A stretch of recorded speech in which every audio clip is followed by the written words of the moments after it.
So guys, i-flex ko lang po guys. Maaga pa guys, wala pang 3 o'clock pero mag-sunset na po kami guys. Ganyan na po siya guys. 2:40 in the afternoon. Ayan na guys. Pero ganyan kasi yung paligid guys. Ganyan. Pero pag winter po namin, doon po lulubog yung aming araw.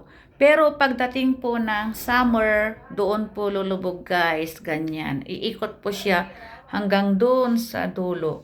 Doon po ang lubog niya guys. Pag summer, pero pag winter, ganyan po siya guys. Ayan. Ganyan siya guys. Ayan po yung ating sunset. Ayan, palubog na siya guys. Diba? Kita nyo guys. Sarap pagmasdan ng aming paligid guys. Kaso nga lang, ang ano lang po dito sa amin guys, ang ano mo talaga ay yung lamig. Malamig talaga guys. Ganyan po guys. Ganyan siya guys.